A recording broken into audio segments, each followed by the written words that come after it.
Hi and welcome back to this brand new channel which I have just started 2 days ago, and I have named it Learn English Fast. So in this video I'm not going to hold back anymore. I'm going to give you the biggest secret. I'm going to give you the number one tip to grow faster, to improve faster on your journey with learning English. Or actually, this video is going to be purely in English. I'm not going to translate myself like before, because most of you have already got significant experience in learning English. Probably you have been learning it for quite a while. You've been through the grammar a couple of times, but when you need to talk, you sound something like the Google Translator, or even in writing it looks like, when you get these automatic subtitles under the videos. And also, if you have to listen to somebody whose first language is English, you barely understand the word. And that is probably because there will be a lot of reasons behind this, but the number one reason is probably that you want to be productive in learning English, and that's okay. So I'm not going to tell you in this video to throw all your grammar books out the window, or any other books that you read in English. But what we like to do, and I do that also, so it's probably still going to be a part of your journey. I'm just telling you, don't be overly focused on grammar, and don't be overly focused in your productivity in a way that, let's say you got a grammar book and you tell yourself, I'm going to do 15 pages every week, or you read a book in English and you say, I'm going to read 30 pages every day, because being overly productive means that you are not productive at all, probably, because your brain has two phases. It can be in a productive state, which is more like a flow state, when you are enjoying what you're doing. So imagine a painter or an artist. They are not going to be like, okay, I'm going to paint this side of the canvas today and then I'm going to do 30% tomorrow.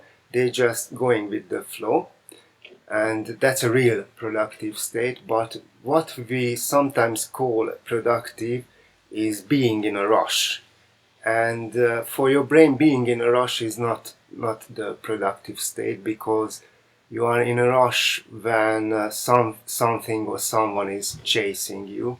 So that's rather a fight or flight mechanism going on in your brain, and you can still achieve something, but it's not as productive as when you are in that flow state, and you are doing something that's interesting for you. So I would say the number one key to learn English fast is listening. It's not as simple as that, because if you sit down for a coffee with a friend who's a good listener, you say this guy is a good listener, or this girl is a good listener, then it's not just like you are talking and she or he is playing on his or her phone and she says A good listener is someone who really absorbs what you are saying. And if I'm a good listener, sometimes I ask small questions like, oh, you've been to the zoo? Oh, and you watched the gorillas? So that's how you want to absorb English. So you need to find material, and probably you're doing it right now. Or maybe that was a bit arrogant, maybe I'm not that interesting, but you have to find something, and YouTube is a perfect place for that, that's very interesting for you, and where your mind is automatically absorbing information. So I don't know if you're interested in helicopters or cars, or if you are interested in knitting, then learn from the internet and listen to podcasts and listen to audiobooks. I'm not a big fan of audiobooks, but experts say that they do the same effect. The reason I'm not listening to audiobooks is because when I'm reading, I like to go at my own pace. But sometimes I read really fast because I want to absorb information, and that's not good for improving your communication skills.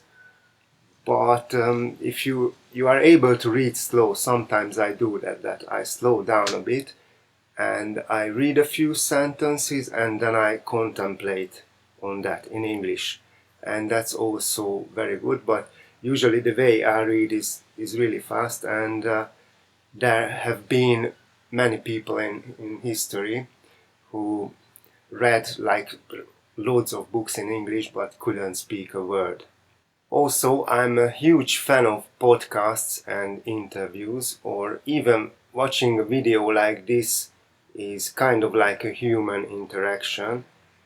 At least for your brain, it's going to work in a way that it's going to improve your communication skills.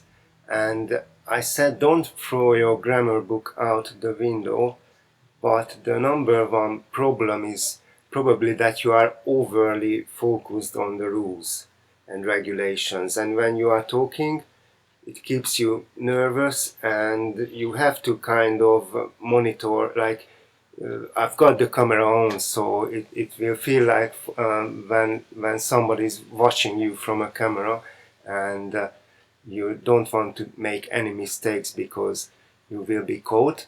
So keep practicing some grammar, but try to talk in a way that you are actually at the moment are able to express yourself, and don't be overly worried about making any mistakes. And if you are listening to stuff that's interesting for you, your mind will contemplate on that automatically. Or you can do an actual exercise that you watched something interesting yesterday and then you try to explain it to somebody, maybe to an imaginary person. That's also okay. And that will improve your communication skills, and it will automatically improve your grammar too. In our professional lives, we are often trying to measure our productivity, and sometimes we do that with our free time activities as well. Like, oh, yesterday I could run 7 miles, but I tried to run eight miles next week. And in the gym, people measure everything now.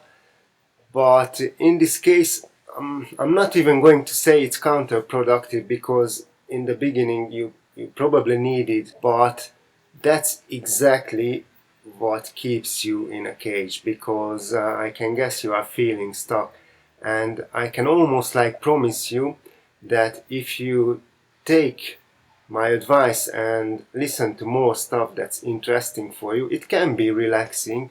So if you start using English in your leisure activities, you start doing it, you're not going to feel productive. It's going to feel more like a free time activity, but that's exactly what's going to break you out of that cage that is keeping you stuck or holding you back.